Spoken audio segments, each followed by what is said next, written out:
Welcome, everybody. Today is episode 1-1-1. Let's have some fun. Leo, thank you for noticing. He says, clever rhyme, by the way. had to have a little fun play on that one. So welcome in, you guys. This is the Dr. Nick's Amazing Man Stuff YouTube channel. My name is Dan C. Bearded. I am the co-host of this show. Absolute honor and pleasure to be here. And I would like to welcome the man that is fast break, lunch break, coming in, ready to go. Doesn't even need any cue cards. Teleprompters off, just off the cuff himself. Do you have your heavyweight hoodie on?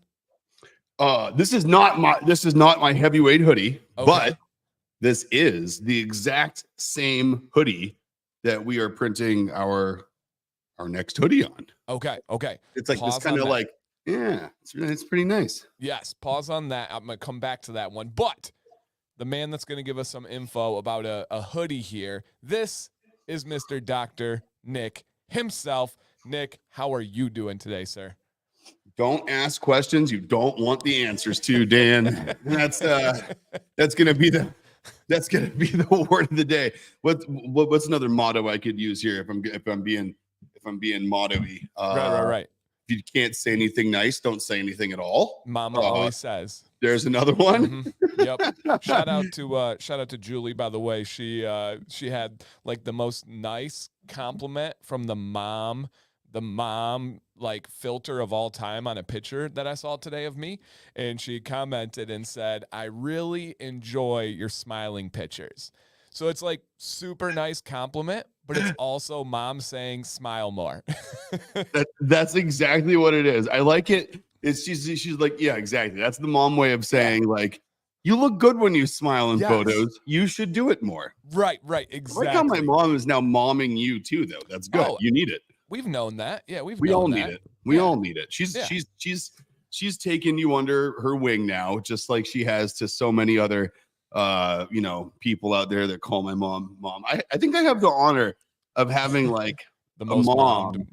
I have the most mommed mom ever. Yep. Like more people I know call my mom that aren't her actual kids than like literally any other person I know in the world. Yes. And yeah. All right, guys, drop your lines, your phrases, your idioms about this topic here. And essentially, Nick started it by saying, don't ask a question you don't want the answer to. Funhouse says, don't dry the leaves if you ain't ready for the tea.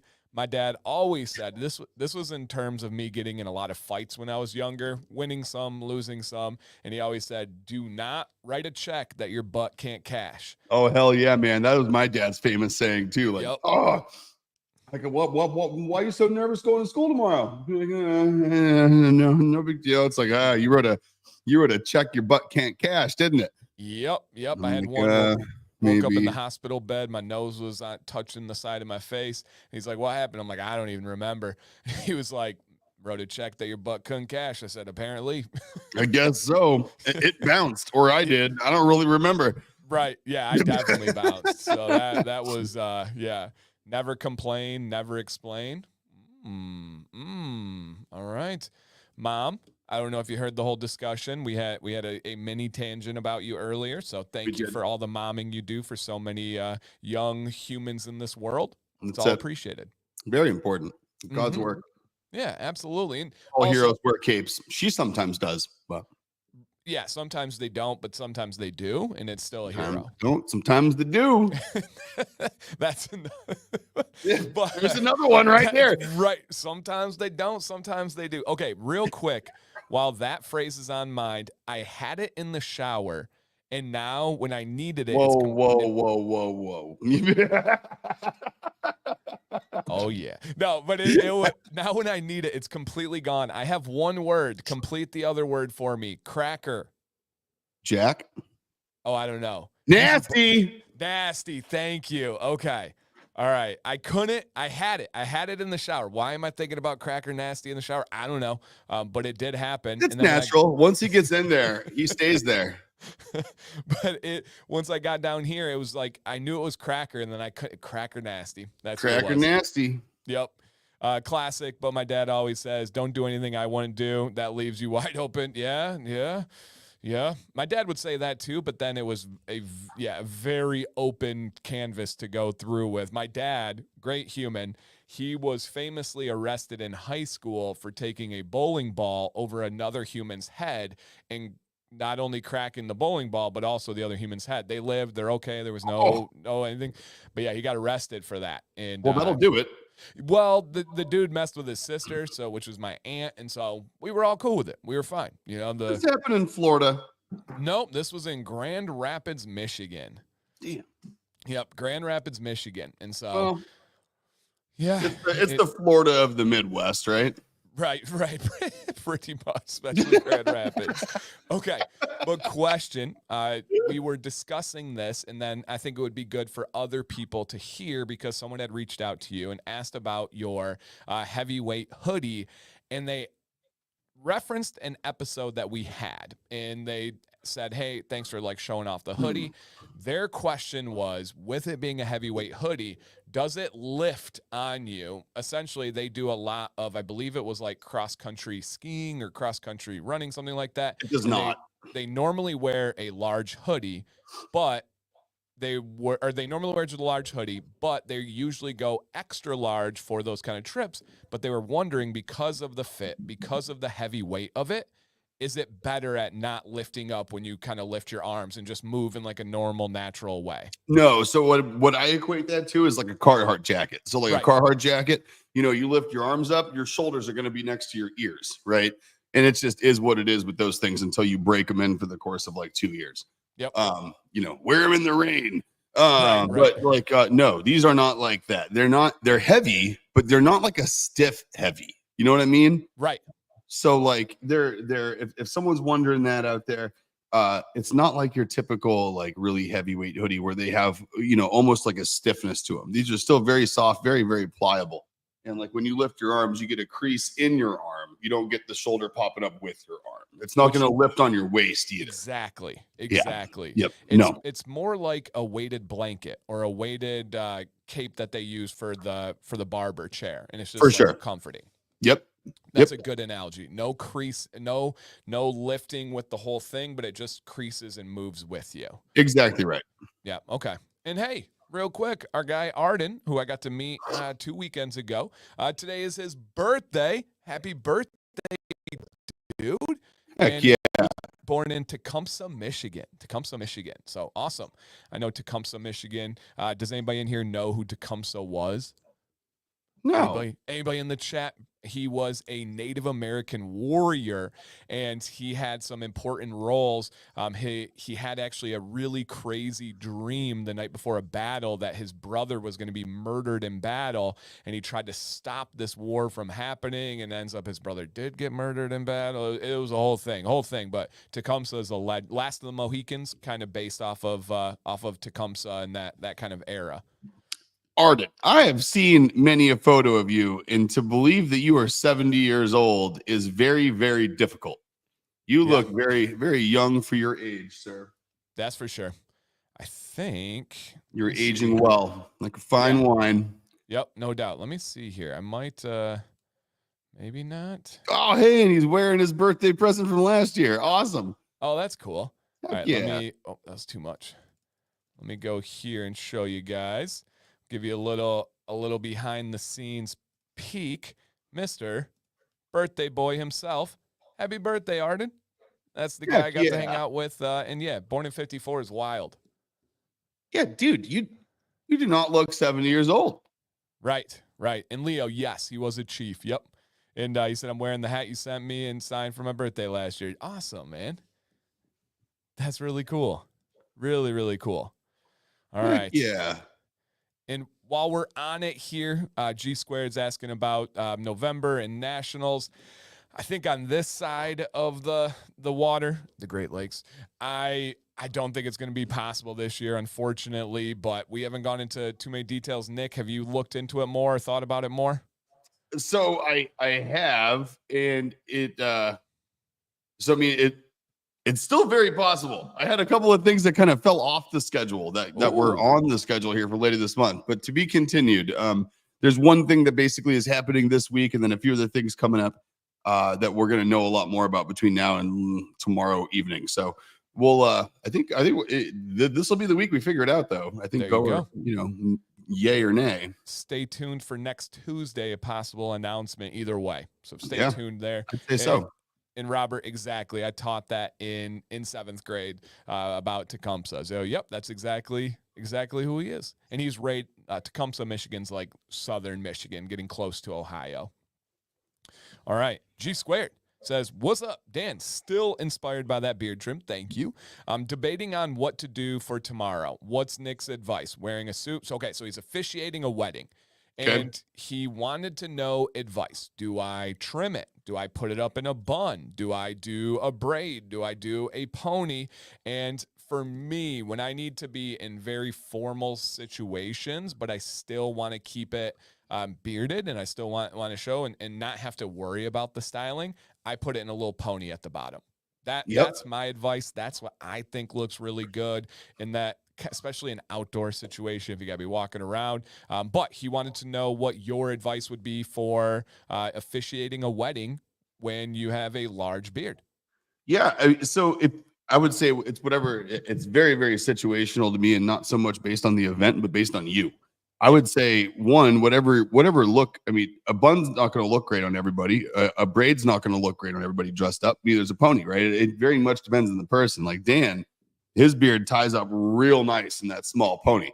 If I did that, it wouldn't work for me. I'd still have a, so for me, if I was doing a wedding, I would absolutely be doing a bun, nice, high, tight bun. If I wanted to keep it with length, I'd be doing a braid, right? But for you, on yours, hell, man, I think like Dan said, I think a nice, low, tight pony is going to be the way to go on that, because I don't know what your beard looks like now compared to like your profile picture, but like stay tuned. There, huh? I said, stay tuned. Okay, because like right then, I'd say pony for sure. But if you could pull off the bun, I'd say that's a good look too, especially if you're outdoors and it's going to be windy. That's especially nice. And I will say, I don't know how big of a wedding it is, but if you're going to be mic'd officiating the wedding, you're definitely going to want to try to pull off the knot, because the pony or a braid or any of those could brush up against your lapel and you're not going to get clean audio unless if people know you're bearded ahead of time. They have lapel mics that have an extension where they clip on your lapel and it snakes through your beard and it pokes out right through, like right here. And you can't even see it. It's like the size of it's the 10th of a size of a pinky finger, So you're like this tiny little guy poking through right here. It's like a end of a charging cable. Yeah. But everyone has those. All right, so this is Mr. G Squared looking all slim and fit, looking amazing with the beard. So this is him with a suit coat, looking professional. So Nick, what would be, while seeing the actual picture here, what would you think is, and here's a little bit more feedback. Super small wedding, 30-ish people. Everyone knows I'm bearded, but I think it will be outside. But I'm guessing no mic if it's small enough. Dude, if that's what you're looking right now, do nothing. Right.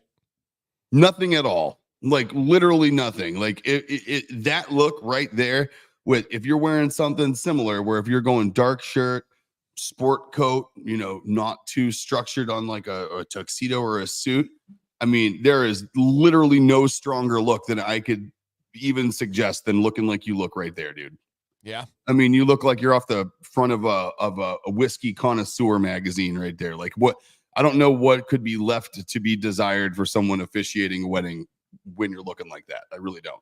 Right. No, it looks fantastic. It reminds me of you last week, Nick, at your professional setting where you had the suit coat on, you had a tee underneath, and you let the beard go. You didn't do anything to it. Hell yeah. Let it go. My whole event was my whole event was indoors. I didn't have to worry about wind really. And when I did, and we went over to like the lobster bake and we were out back, I would say it's, I put it up in a bun. But again, I don't think you have to worry about it, dude. I really don't. Even if you're in some wind. I mean, yeah. And you didn't need to be fishing for compliments looking like that, my friend. You're carrying around a butterfly net of handsome gentlemen walking around there. I mean, you like I say, man, you're killing it. Yeah. You're looking great. Yeah, it's a great picture. Yep, great picture. And yeah, Walter says that looks like one of those fake, like photoshopped, like stock photos. For real. Like it looks like if you like we're looking for someone like we're reviewing fine ice cube makers for scotch, it's like this guy has the big sphere in the glass in front of him, or something sitting there. It's like you looking good, dude. Yep, no doubt. And our guy JB says that he wore a tie recently, so there wasn't really any purpose because nobody could see the tie. And that's so true. So true. Once you get it going to a certain length, like I don't know. Like I had someone ask me the other day if I wear bow ties.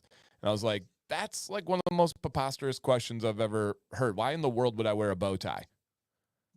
Like Dude, it's just simply not going to show up. That's you wouldn't just be crazy. able to see it. No, like not even remotely, especially like at bow tie length. That's the strongest part of the beard. Like, so no, I do not. And if we show this guy here, here is another option. This is actually Mr. JB himself right there. And look at that braid he's got going with all that length. Dude, looking great, man. I love that braid too. And it looks like you followed the same advice that I did here. It's like you did the middle part going down the middle, and you did the over and then the over before you kept going. Yep. And that just, talk about an awesome symmetrical look. You know what I mean? Does.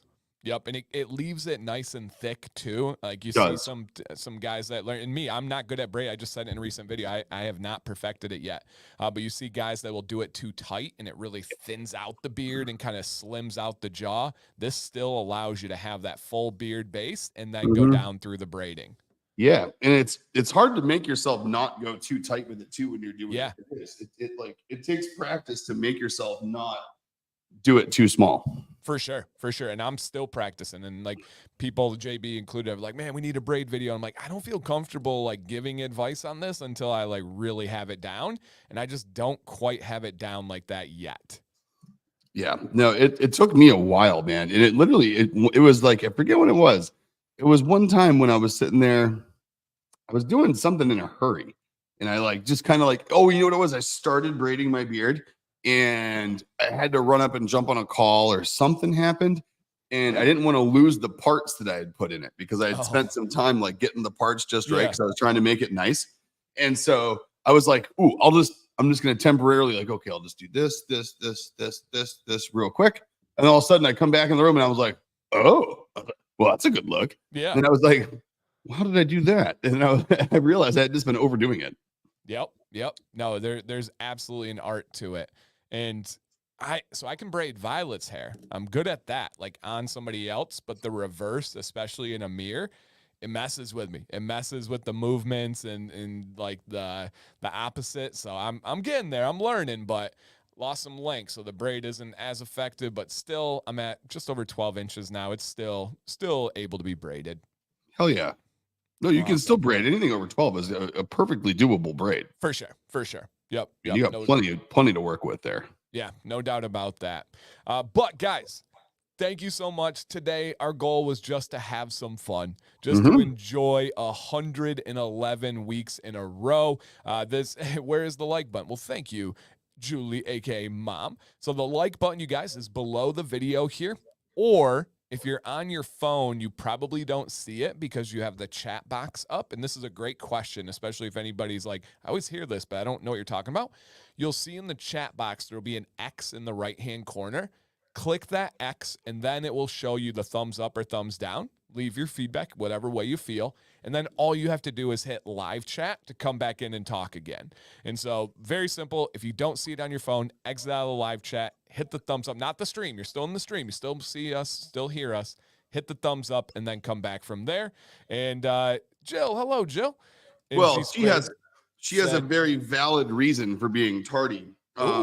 It's Shelly's down in our shipping and receiving expert. She just met her, just completed 1 year. She has been with Dr. Nix. Wow. Shout out to Shelly. Shelly has managed to tolerate us and put up with our madness for a full year.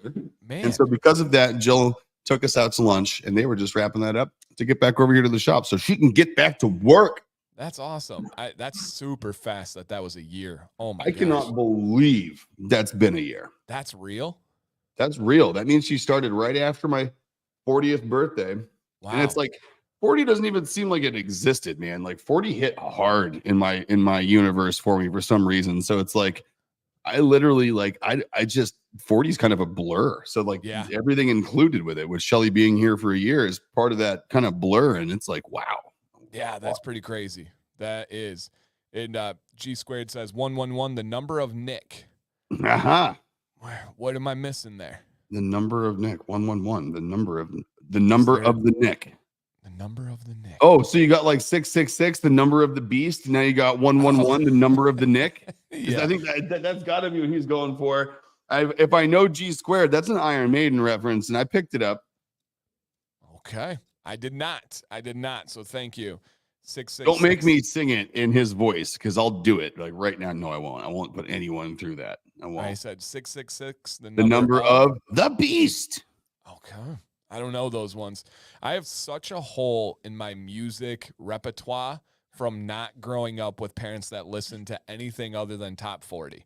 My parents listened to oldies. My mom, she listened to good music. When I grew up listening, like my mom was listening to like CCR and other good like post Vietnam War rock, you know, it's just good stuff. 70s. It's like I wish I grew up in that era of music. I do. Like big old gray beard sitting in a lawn chair somewhere with like I don't know. It'd be great before you knew smoking was bad for you. I mean, yeah. What a time. Ignorance is bliss. Sam and I talk about that all the time. We're like, is it like better to not have all these thoughts, to not like for example, with her medical stuff, like we question everything, we look into everything, we do all our own research, we go to all the right people. I'm like, is it better to just not know, like it just be completely like blissfully ignorant?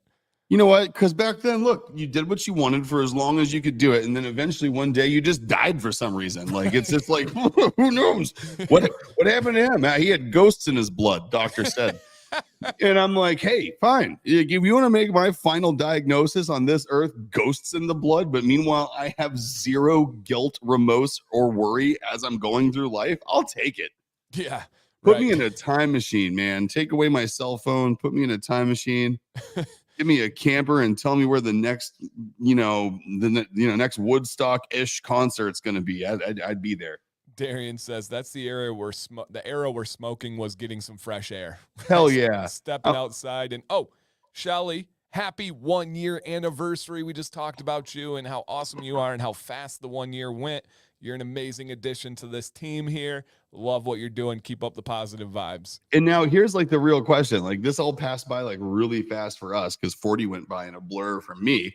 And apparently this year went by fast for you as well. I wonder how time went by for Shelly during this period. I mean, she moved, she had to get, she had road trips, she had family things pop up, all sorts of stuff in Shelly's life. So, I mean, like, I imagine it went quickly for her, maybe for different reasons, but I wonder, like, is our chaos enough to make time go by slow? And you're like, This year seemed like a decade. Or if it's like every day was an adventure. Every day was an eternity of labels and boxes. But I wonder if it went by as quick for you as it did for us. Amazing. And back to this, my favorite thing from the smoking era, the not knowing smoking's bad. It's like when people started doing the artificial tanning, like tanning beds, and they're like, there can't be anything wrong with this. And we're all like, I don't have any studies, but I can promise you it is. I can promise there's a lot. But my favorite is I live in a GM town. General Motors is Genesee County, Michigan. Flint, Michigan, that's for good or bad, a lot bad now. GM made its presence here and then left. But they had, from the unions, they put in smoke breaks into the contract. Oh, yeah. My favorite thing of all time is you could not go on your smoke breaks unless you were smoking cigarettes. Meaning you didn't just get the 15 minutes to go get some fresh air, go for a walk, go have a soda, something like that. You needed to smoke. In the amount of, and Sam's mom and Sam's dad both were lifelong GM workers. If you needed a break, which they all wanted, you learned to smoke at work to get your break. Yep. I had a buddy that worked at a place that was partially unionized. I was a contractor. And it was in Georgia, and it was like this labor union that came down there for part of like the place that was the manufacturing side of this business. And it was back when I smoked, and I made friends with this guy, Javier. And so I'd say like, "Hey, Javi, you want to go outside and smoke?" He'd be like, "Sure." And he'd grab this pack of cigarettes off of his desk, and he'd hold them in his hand. He'd walk outside with me, and he'd take them and he'd put them down on the railing, and he'd stand there and he'd talk and he'd check his phone. And we'd go back in, and then finally, I was like, Javi, like, wait a minute, I thought you smoked. Every time we go out and smoke, you don't smoke. He's like, "Oh, I don't smoke." And I was like, "No." He's like, "No, I'm not giving away a free smoke break, though. Those people in there don't let you go smoke unless you smoke. You know, they don't let you take your 15 minutes unless you smoke." He's like, "I bought this pack of cigarettes my second day here because that's what they told me my first day. So I came back my second day. I said I'm a smoker, and I had this same pack of cigarettes now for about 2 years." Wow, good for him. Yeah. So he literally just walks out with it and a lighter in his hand, and no one ever questioned him, and he goes outside and stands there. That's awesome. I have never, it's one of the random things with me. Like, you guys know, I don't drink coffee, all that kind of stuff. Not that anything's wrong with that, but I've never even touched a cigarette or a cigarette pack. Never once. I like stayed away when I was growing up. My dad had like 2 hard rules, and it was you don't ever smoke cigarettes and you don't ever ride a motorcycle. And so I've never done either and respected those wishes. And now that I'm a dad and I'm older, I get it. I understand. And so, and I know people love riding. I know all that, but I also know the dangers of it. Here's a crazy riding story. I had a buddy who just had to have entire arm reconstructive surgery up past his shoulder. They had to go in and take like muscle and tendons from like down below in his like lat region and pull it up on his shoulder. What happened? Oh, just on a nice little motorcycle ride through Michigan, a deer comes across the street. He goes to stop it, punches the deer, punches entirely through the deer, and as he does, everything just went and broke about every part of your arm and shoulder and elbow and everything you could possibly imagine from punching a deer on a motorcycle. Stop. Okay. So the punching, reflex, the deer part, right? Bam! Something's coming at you. You're still moving. Yep. Now, when you say punch through a deer, what do you mean exactly? His arm went through the other side of the deer, and they know this because there was an entry hole and an exit hole where his arm went through. And completely, I think it was probably the rib cage, of course, completely everything. He's going 45 miles per hour. So he had a 45-mile-an-hour fist. Yes. Basically, yep. That went through, and the last thing through that deer's brain before it died was this man's fist. Yes. Yep. Holy wow. Entire reconstructive surgery from fingertip to some point of his shoulder and traps. To be fair, though, how many people can say they've punched through a deer? Like that's like basically like modern day mechanical jousting. Yeah. Except you don't have a jousting rod and you don't have not even Chuck Norris has done that. Like this guy, like if Mr. T and Chuck Norris had an arm wrestling match, this dude just won. Yep. And it's less than 3 miles from where I'm sitting right now, too. Less than 3 miles from this spot. Dear God, like what happened to you? I punched my way. What happened to you? Be like, I punched a hole through a deer. Be like, no, really. Yes. I actually punched a hole through a deer. And just the variables that had to come together for that to happen, his speed, the deer speed, the timing, the reflex, the spot he hit, right? If he hit it in like the skull, it's probably not doing that. If it hit anywhere other than right at the rib cage, like unbelievable. He was like, you want me to send you pictures? No, yes. I don't. No. Send him my number. Send him my way. Absolutely. Oh, yeah. Not. Absolutely. Be like, my friend Nick is actually very interested, and he would like update photos. I will not be the middleman. You don't need to broker it. Just pass along the number. You don't even need to forward anything. You don't need to be an escrow service here. You just need to be a forwarder. I'll see what I can do. So yeah, so he had surgery. He's now has at least 6 months of unbelievably painful physical therapy to recover it. He's got screws and bolts and everything and plates all throughout. And again, they had to take muscle from down his side to redo his shoulder. Does he want to come on the stream and talk about it? Right. I mean, I'm fascinated right now. Like, this is like when you're watching Kill Tony and Redman looks over and he's like, by the way, I'd like to have you on the Secret Show on Thursday if you're still in town. Right. We need more. Yeah, we need more. Right now. Like, this is just the tip of the iceberg on this story. And there is just so much more to unpack. Yeah. And I don't feel like we have the time or the answers to be able to do it right now. But if we started soon enough.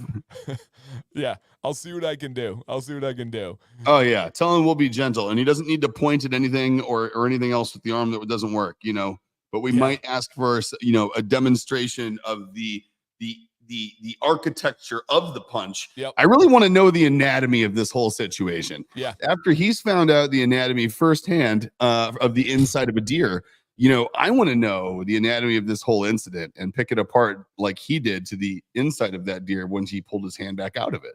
Yeah, and was there any amount of dragging? Like, once your hand goes through the deer, you're going 45. Is there like an abrupt stop at that point? Does it yank him off towards the deer's side and ended up on opposite side of traffic on the road? And this is in a really kind of flung him like an anchor. Yeah, exactly. So he went in and his bike went and went because around. The deer weighs almost as much, if not more, than the bike. Probably more, yeah. Because if it was 600-pound deer and a 400-pound bike with a dude on it, I mean, you're basically like you're being attached to something that is not moving, that is much heavier than you. And a 76-year-old lady came out to find him and call the police as she was going to get her mail. Whoa. Mm-hmm. Yep. Thanks. Yep. So, yeah, and he was waiting for Dr. Nick's oil in his mailbox. That's why he was going so fast. That's what it was. It was because they marked it delivered, and before they even got on his road. So it was probably all for nothing. Just imagine your periphery. All of a sudden, you see this streaking mass come at you, and all he said was, "I'm glad I didn't go in with an open palm. I'm glad I went in with a fist." Can you imagine the open palm situation? Nope. That would have been hand off. Please do not pet the animals from the moving vehicle. That's just. So, yeah, I don't know how we got. Oh, yeah, my dad, don't ride motorcycles. Yes. Yep. There we were. We were about following parents' rules. That was my dad's rule, too, is no smoking. Like, yep. I inherited a motorcycle from him when I was like 15. So that wasn't part of the rules, but smoking was. Like, I knew damn well my dad quit smoking when I was born because he said he didn't want to raise a kid around in a house with people who smoked. So the day I was born, my dad quit smoking, similar to Jack, how when the day he was born, I stopped shaving. I think we both made equal sacrifices. And positive ones. Yeah. And, both very positive. And so I knew that like he'd kill me. He'd be like, I stopped smoking so I could raise you in a non-smoking house. And now you're smoking, it would have not ended well. No. So well, it didn't stop me. I just hit it. It had real bad anxiety. Hit it real well. Oh, and speaking of it, welcome to the show, guys. If you're new here, this is what we do. We have friend conversations, and they go in many directions. So I live in my parents' old house. I bought it from them. This is where I went to high school. So upstairs is Violet's room. It's the room facing the road. It's the biggest bedroom other than our bedroom, and it has a double window. My sister, who is now an Ivy League lawyer and super powerful lawyer and all that stuff, I was like the golden. I just loved sports. That's all I cared about was sports. I never drank until I was 21. I didn't smoke. Nothing. I wanted to do the best I could at sports. And my sister was not, but she was very intelligent, but she was kind of bored, but she was also very social. I try to picture this, and I can't even imagine it, because we live on a cul-de-sac in like a normal neighborhood. Neighbors directly across the street and everything. My sister was so adamant on breaking out and getting away with it. She's on the second story. She hid a rope ladder in her room and would open the window, draw down the rope ladder, go do her thing at the parties and all that. Leaving the rope ladder just down and exposed, would go to the Amateur. parties, right, and then would then come back and go up the rope ladder. And I'm like, I want to be someone watching that. I want to see a 16-year-old high schooler doing a rope ladder out of their second-story window and then coming back home and climbing up the rope ladder, pulling it back up. Like, my brain can't handle the anxiety. Oh, if I was that neighbor, like it'd be like, psst, guess who's watching my car every Saturday morning if they don't want this story getting told tomorrow? Psst. For no reason at all. Yeah. Hey, Steph. Just give it a reason. So yeah, a rope ladder. Now that I never snuck out once. I did it at my friend's house, but we would put the car in neutral. We would roll it down the driveway, get it around the corner by pushing it, and then we'd take off. But I never did at my house. I was terrified of my dad.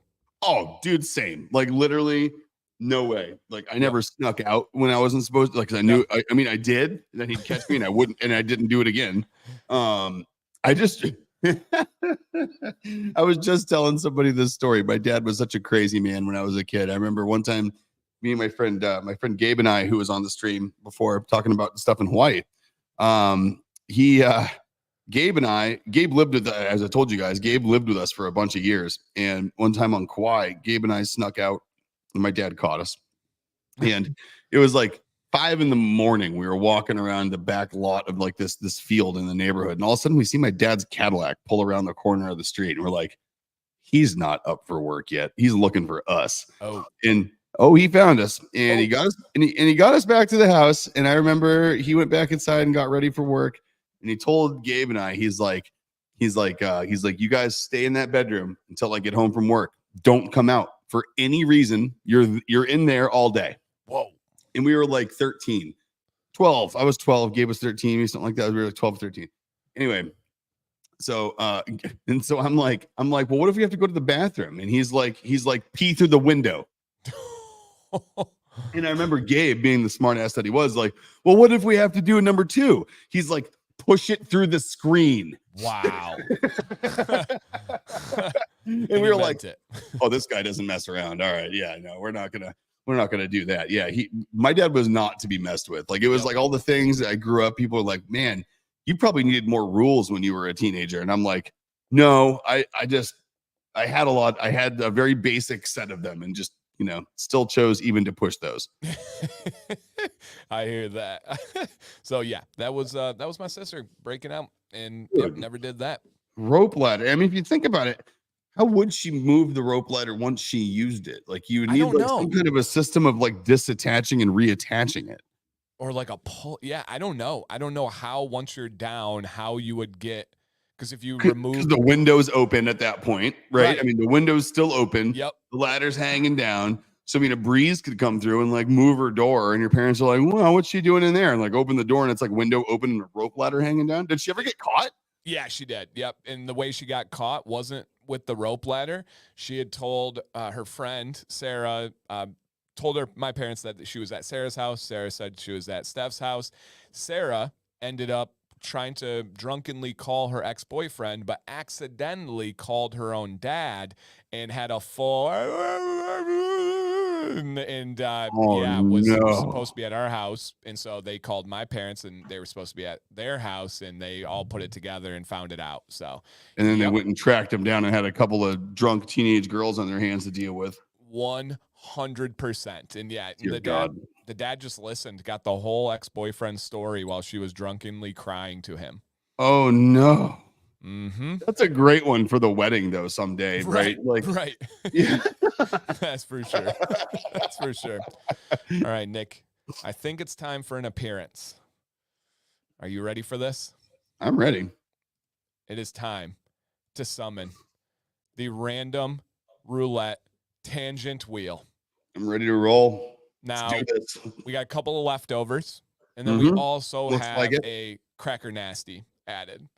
This is maybe a permanent fixture if we hit Cracker Nasty on here. And for those of you that are unaware of the Wheel of Tangents, This is a game where you guys submit different tangents on Instagram, and we just talk about them. We just give our thoughts, give our feelings, our experiences, and sometimes it leads to funny stories, crazy stories, and you guys always have amazing things to add in on the chat. So let's drum this up. 1-1-1. We'll have some fun. I don't know if I've ever had more fun than the random tangent roulette wheel. Than you have with this one. Yeah, well, there's a lot of puns we got here. Oh yeah, maybe a lot. All right, here we go, guys. Let's see what we're gonna talk about first here. Oh, no! Oh my! I did not rig it. There was no bias involved whatsoever. Cracker nasty. And let me put the prereq out there for if anybody missed last. People, imagine coming into the show right now with no background on this one. So everybody's laughing. Cracker Nasty is a friend of Nick who lives in Florida and is very wealthy, but is the most Florida man of all Florida men of all time. And we've already had a plethora of stories. Nick's mom, Julie, shot her first AR with Cracker Nasty's dad. He's just Florida man on steroids. Florida man just absolutely personified. Nick, do you have a Cracker Nasty story for us today? It's not, do I have a Cracker Nasty story? It's like which Cracker Nasty story do I tell? Yeah. And how do I put training wheels on it that fit inside of our PG-13 guidelines? That's true. We may have to do I got a good one. An after-hours stream one time. Oh, we're gonna we're gonna have to have him on one. We're just gonna we're gonna have to have Cracker Nasty come on. And we're just going to have him tell some of these stories in person. Please.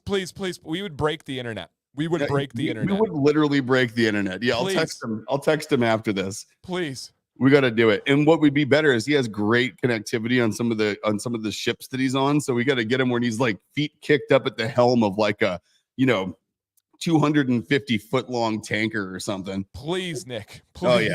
I don't ask for much. I beg of you.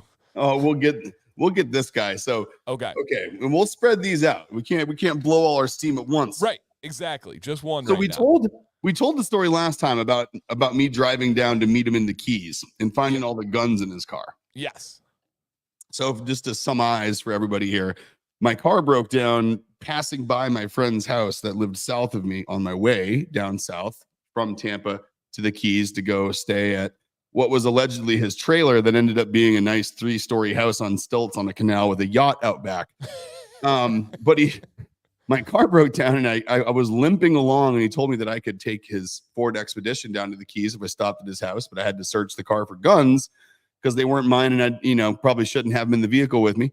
And, he said there might be a couple of guns in the Expedition. I found a total of I think 13 guns, a couple of which were shotguns. We had a couple of assault rifles. We had some handguns. We had one of them that was a questionably home assembled gun of some sort.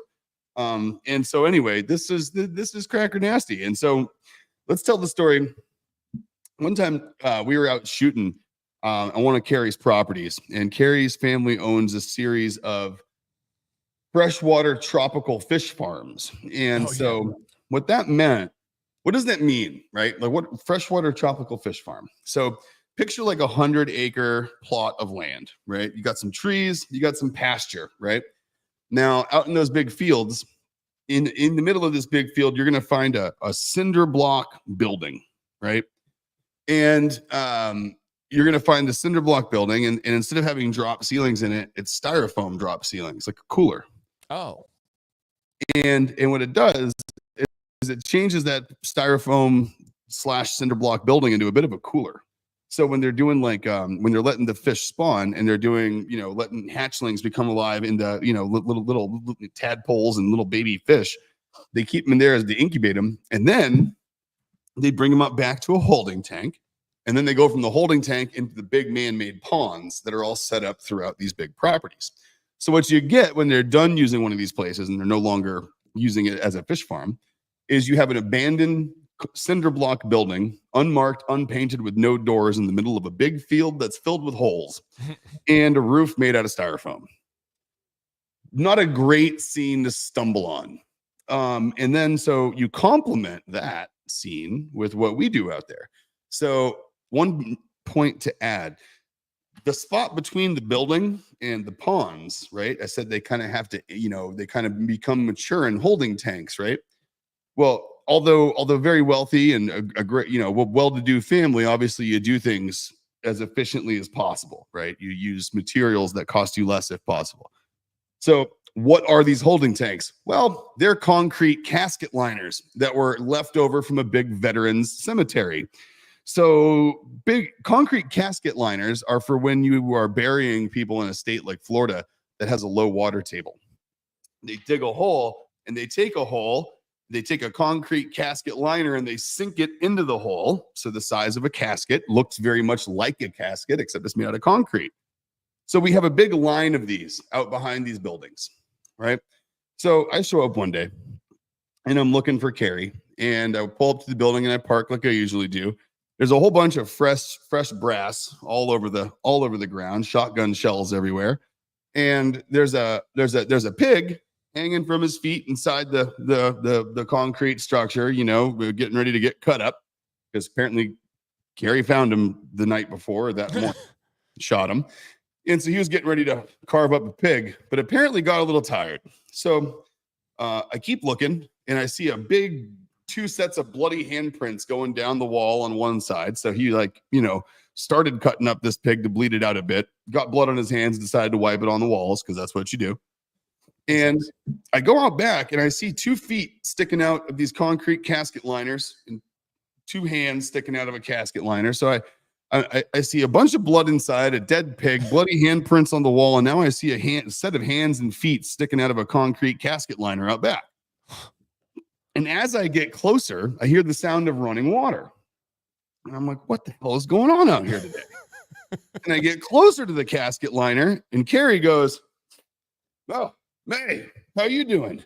And he's sitting in there with it overflowing in water. Well, he got a little hot and decided to take a little redneck swimming pool. So we took the hose from the building and he hooked it up to the concrete casket liner, and he just kind of had it circulating cold water in there for him while he was just kind of hanging out in the casket liner. Wow.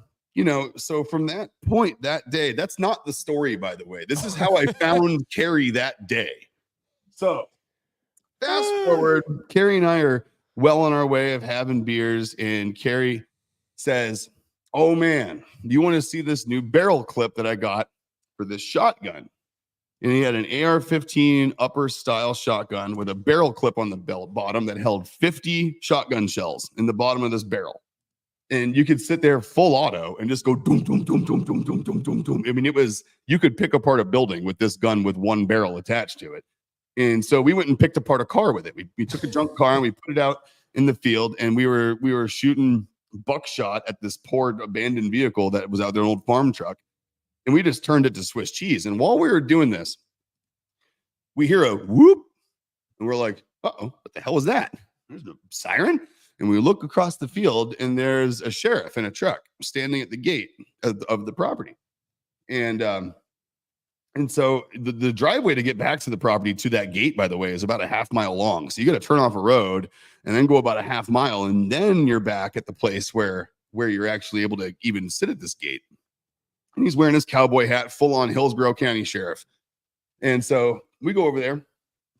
No one puts down their guns, by the way, which is the fun part of Florida. You just put on safety and put it on your shoulder and you walk over. And that guy's like, "Man," he's like, "You know what?" He's like, "Someone reported roadkill right out there a little while ago." He's like, "I was just coming to check it out and call up animal services while I was on the way to get lunch." And so he's like, "And then I heard all this automatic gunfire out here." Right. He's like, "Whatever that was sounded big." And and Carrie's like, "Oh, this dad boy right here. It's this barrel clip on here. I just got it. It's got a grenade launcher too." Oh my God. And the guy's like, "Well, I gotta say," he's like, "I don't mean to intrude." He's like, "But I brought my lunch, and I got a whole truck full of guns." He's like, "You mind if I come out and shoot with you?" What? We're like, "Come on, man. We'll unlock the gate." So we unlock the gate, lock it behind him, by the way, which he didn't take any exception to.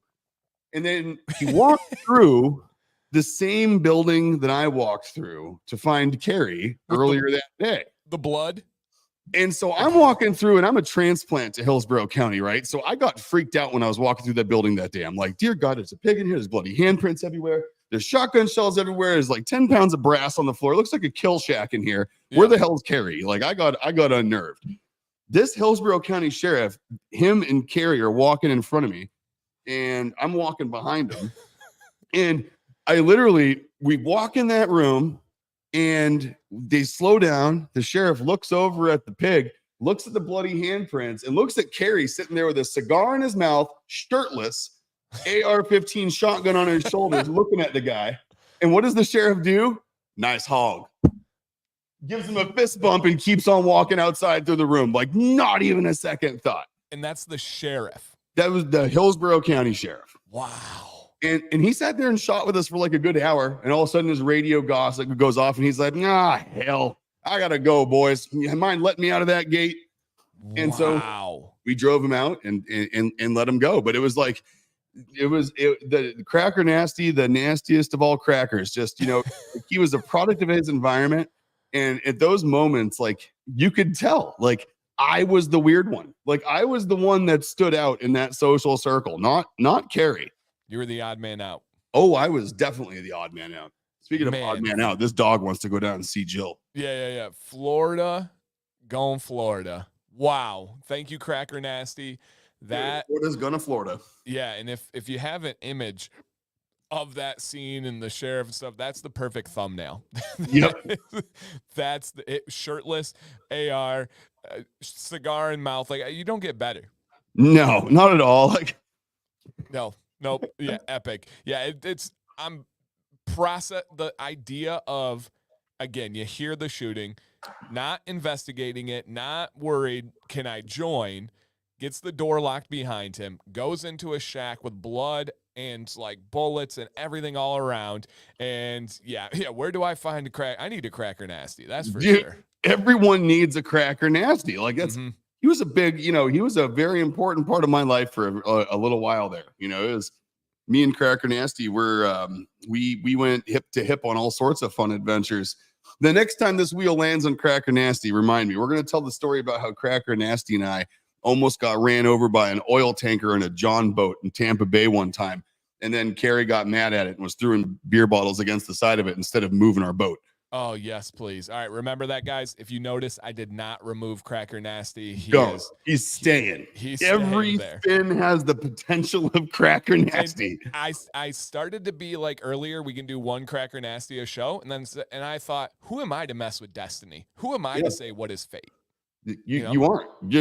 That's not your call to make. It's not my place. So I'm gonna let that ride. It's neither of our places to make that decision. Thank you, Cracker Nasty, for your No way. No way. I did not do it. Okay. So he knows Lobster Boy. All right. No. Damn it. Okay. All right. All right. So we we super scratched the surface of this, but there's all sorts of videos and competitions online, and I did not submit this. I think the person's in the chat, actually, of people. Say it was me if you submitted this. I want to know. They are in the chat, and I do know them. They do move weights around, so that if that helps out. But pulling or lifting things with your beard. Okay. Nick, have you seen these guys that will tie weights to their beard? I've seen a guy pull a car with his beard. They put it in neutral, attached it to his beard. He did the lift back and pulled a car. Where does your brain go? What are your thoughts on this phenomenon that we've seen with facial hair? There's an ass for every seat, and there's one for every face. And so I think, hey, you know what though? First of all, I'm not above it. Right? I'm not like hey, if I was somewhere where someone was like, hey, we're going to be giving away $1,000 cash prize for the person who can pull this car the furthest with their beard, I'd be like, giddy up, let's do it. Yep. Like I don't see any problem with that. But no, I think, hey man, there is stranger parts of your body that you could be doing stranger things with. So I think if your beard and lifting things are where you're at, hey, see, I see some hands there though. Right. Are you having performance enhancing help on that one? Well, see, like, I think so. I think that's an illegal assist in my mind right there. I think you need to be able to figure out a fixture system that is both secure enough and strong enough to be able to support the weight you're pulling. Or else it's all I don't know. I don't know what we're looking at there. I see a guy that has a beard pulling a car with his hands, if you ask me. Yep. I mean, and it's probably attached, but he's taken the tension off of it. But Now, but again, no fair. this guy said, "Look, ma, no hands, and I'm gonna make it a truck." He wins. Yeah, automatic Win. And you can tell us he is in some third world interesting place of the planet. And he has zero recourse if that goes poorly. And that other guy looked like he had healthcare options. Like he looked like he might have like a nice HMO plan or something. Maybe he's got like some Kaiser Permanente, waiting to help him. But like this guy and the last one, I mean, come on. Guinness Book of World Record here. They've got a film crew. They've got the actual record. This guy said, "Bring it." I mean, So what's the record? I don't know. I is it like fear distance? looking Is that it up. weight? Is it? It must be weight and distance. I bet Oh, you I have don't to know. pull a certain amount. But I got like a K5 Blazer and a cul-de-sac that says that guy ain't got me beat. the Hold my son joy. The way we would go viral with a Cracker Nasty stream and a Nick pulling a blazer with his beard, like upload that combo. I don't know. I mean, you would need 13 Shellys to handle the amount of like site traffic we would get. We would need Cracker Nasty in an American flag Speedo holding a can of PBR standing on the hood of that K5 Blazer while I pull it. Yep. While holding a fresh fish. While pulling the K5 with my beard. Yeah. But Cracker Nasty's holding a fish that he caught barehanded as a bald eagle comes down and then snatches the fish from him, and we get that picture for the thumbnail. I don't know that he's caught a fish barehanded, but he has caught a shark barehanded and threw it in his boat and beat it up and killed it. Cracker Nasty. Well, he said he wasn't gonna kill it until it bit his leg, and then it pissed him off, and he punched it to death. Understandable. Yeah. All right. I'm going to remove that one. I believe that one, he might not be in here right now. I believe that one was Max that submitted that one. So shout out to Max. I'm looking that up, by the way. Yeah, I've never seen those images. So that one was fun. All right. I think we can get one more quicker one in here, guys. On the wheel of roulette. The world has spoken. The world has spoken, and it needs more Cracker Nasty. It fought it on the last one. It was like, we must get Cracker Nasty. Oh, okay, no, we can't. Okay, oil rigger. This is a nice quick one. Yeah. So one time, Carrie, we're over at his house and we're hanging out in his pool, and he's like, you want to go? He's like, you want to go do some night fishing? I got a couple of spears, and we can go hit up some fish and see if we can spear something. I said, cool. So you go out in real shallow water, and Tampa Bay is weird, right? There's certain spots you go out, and you can go out like a half a mile and then hop out of your boat and walk. It's just shallow water all the way out. Yeah, it's in grass in the bottom. So it's like sand and grass. It's a little creepy to walk in, not so bad. Nighttime gets a little creepier. I bet. And And so one time, we go out there, and Carrie and I are just like carrying on, having a good time. Good time. Yeah. And so we're just hanging out, drinking beers, and we're sitting in this little John boat that he's got. It's the only thing, short enough hull that it can float over this shallow area. And so we go out a little ways, and he's like, screw it. He's like, let's go sit out in the channel a little bit and cast around out there, see what we get, see if we see anything. And if not, we'll head back in. And so we're hanging out in this John boat, and we're drifting a little bit, and Carrie's leaning back, I'm leaning back, and I'm watching this boat. And like realizing I should have said something a whole lot sooner. I was like, dude, we're not in like the shipping lane here, are we? I mean, like, where are we in relation to like the greater bay going down to the Sunshine? He's like, why is that? I'm like, I don't know. We got this big ass ship coming towards us here. It's not really moving much. It's not like it's turning. And he's like, huh? Which one? And he turns around. And he's like, oh shit! Let me pull on the GPS here. Okay, where are we? He's like, oh yeah, no, we're right in the damn channel. Shit, yeah, we gotta get out of that guy's way. And I was like, all right. And he's like, hold on, let me just throw our lights on so you can at least see us. And he goes to kick the lights on. Well, turns out one of the batteries was dead. And the secondary battery was also dead. No. And so the lights on our little John boat would not illuminate. And so also because of that, the starter for the engine would not work. And the pull start in this engine was very, very iffy. No. Yeah. So no troller, no lights, no starter, questionable pull start.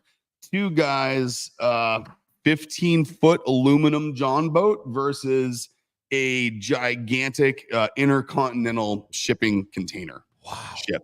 And so this thing's barreling down on us. It's not moving. And Carrie's like, we're going to need to make the call here in a minute to jump overboard and see what happens to the boat and see if we need to swim back or see if we need to come back and see if the boat just gets knocked off track. Wow. And I'm like, wait, are you serious? And he's like, oh yeah, we got about 20 seconds till if we don't start swimming, the inlet of that boat is going to pull us into the into the rotors. And I was like, okay. Right. And so he gives it like this one, we're sitting there and it's like, it's not really going. Finally, the engine starts. Wow. Off a pull. That's sorry to say the fun's not over. He's like, all right, sweet.